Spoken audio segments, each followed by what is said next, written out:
She really set herself up. Drew Barrymore was once Hollywood's darling, adored for her charm and authenticity, and an actress I loved growing up. But over the years, she became cringy, to say the least. While her intentions might have been to stay relevant, the shift came with consequences. From missteps in interviews to controversial statements, Drew found herself in hot water more than not, and today we're covering all of that. As always, make sure to subscribe and hit the notification bell for more videos just like this. And well, you have to sort that out. A great segue to say that I keep thinking in my head that we all need a mom. I've been thinking that we really all need a tremendous hug in the world right now. Yeah. But in our country, we need you to be Mamala of the country.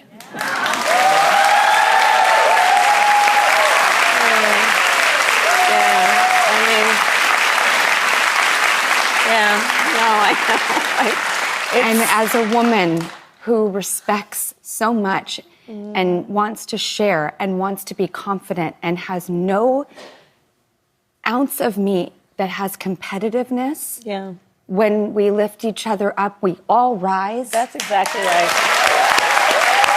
Mamala? Really? Do you know how insane a conversation has to be to make Kamala seem like the normal one? This interview was back in April of this year, so it was before she became the Democratic candidate for the presidency. Drew later on revealed that she wanted this interview to be more personal experience, but she was also afraid of tarnishing the vice president's career, saying, I was like, if I tarnish this woman, I wanted to see her be fun and disarmed, but I was like, what if I do one thing that's goofy and she plays along and I've led her down a bad path, end quote. Which made her, quote, sick to her stomach. Lucky for her, she witnessed Kamala's campaign, and she can clearly do it on her own. But Drew's interviews always have this weird vibe. She's sort of playing this awkward character, in a way.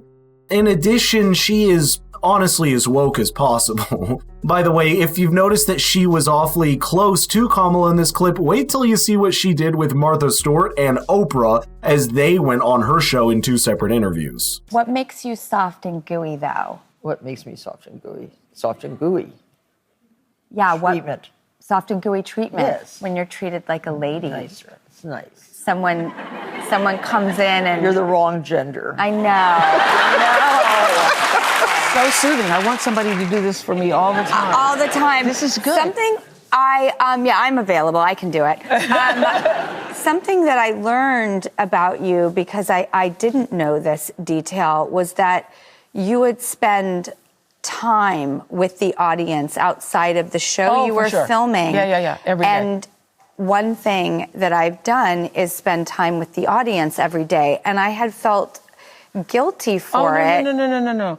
It is necessary. And it's okay that it takes extra time. My crew used to be like, oh my God, how much time is she going to spend talking to that audience? Okay, no. By the way, I promise you. Will she please let the audience go so we can get the next audience in? Yes, you guys, do you hear that? And there's endless clips like these where she seems determined to invade her guest's personal space as if she's never heard of boundaries. It's almost become her signature move, leaning in a little closer than expected, staring intensely, and practically creating a vortex of awkwardness. Imagine for a moment if someone like Joe Rogan did that during his podcast. Picture him leaning over the desk, invading Elon Musk's space while discussing AI, or getting uncomfortably close to his guests as they recount their stories. Now that I think of it, that'd be actually pretty funny, but still awkward. The whole point of an interview is to create an environment where the guest feels open and free to talk, not concerned. Watching her guests visibly shift in their seats while trying to maintain composure is just plain uncomfortable and gives me secondhand embarrassment. I'm weird about that, I don't know. There's a fine line between engaging and invasive, and she's way over that line.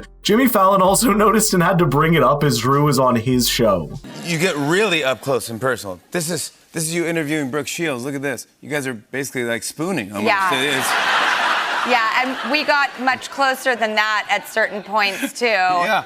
I'm on my knees, I'm hugging. Yeah, here's Chloe Bailey right here. Yep, Look at this one. Yep, that's... Yeah, you're doing... You can't sit in your chair. No, I feel get in there. This magnetic pull of like, you know, my therapist would say, like, you're not supposed to be attached to things. But Barry, I'm so attached to this. There's a meme going around online about how your interviews are so up close. I know, I actually really am into this. This one made me laugh. Look at this one. Yeah. Guys, can I be honest? Yep. Her eyeballs are touching. No, I know. Her eyeballs are touching. I know. At first I was like, oh, is this a good thing? I can't tell. And then I was like, no, this is awesome. Yeah, it's a great thing. It's kind of awesome that it made Oprah back away and Martha Stewart push her. You go, Martha. People online also noticed it, and Drew received endless criticism for it until she finally said in an interview with Entertainment Tonight that, quote, I'll try to practice physical distance, which is not my strong point, adding, do you know how hard the pandemic was for me? I was alone in my studio by myself. I like to be around people. Can someone tell her there's a difference between enjoying human connection and getting so close you could help your guest floss? Every time I see one of those moments, I start wondering if she's about to accidentally start braiding her guest's hair. I've noticed you still haven't liked the video or subscribed, by the way, so what are you waiting for? But the real controversy with Drew came when she announced that she was going to bring her show right when the Writers Guild was going on, to which she received a really massive backlash and later on had to apologize for. I believe there's nothing I can do or say in this moment to make it okay. I wanted to own a decision so that it wasn't a PR protected situation, and I would just take full responsibility for my actions. I know there's just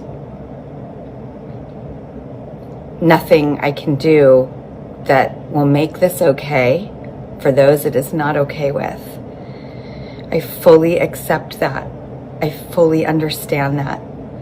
And I just want everyone to know my intentions have never been in a place to upset or hurt anyone. It's not who I am.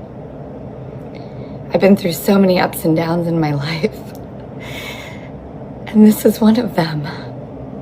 You see how fake these celebrities are? Throughout her career, Drew always tried to portray the role of a sweetheart and kind person, but when it was related to her own interests, she was ready to prioritize her show over a movement fighting for better wages and better working conditions for writers who are the very backbone of her industry. It was a decision that felt as tone-deaf as it was opportunistic, and since the backlash wasn't winding down, she wrote on Instagram saying, quote, I'm making the decision to pause the show's premiere until the strike is over, and I have no words to express my deepest apologies to anyone I have hurt, and of course to our incredible team who works on the show and has made it what it is today. Drew also was supposed to host the National Book Award that year, but seeing her move, the organizers decided to drop her and went with my boy LeVar Burton instead. Alright, I'd love to know your thoughts here, so let's get the conversation rolling in the comments down below. And if you want your friends to cringe at Drew's nonsense, please share this video with them. Thank you for watching, I'll see you in the next one. This has been Reading Rainbow. No, but that'd be great, right?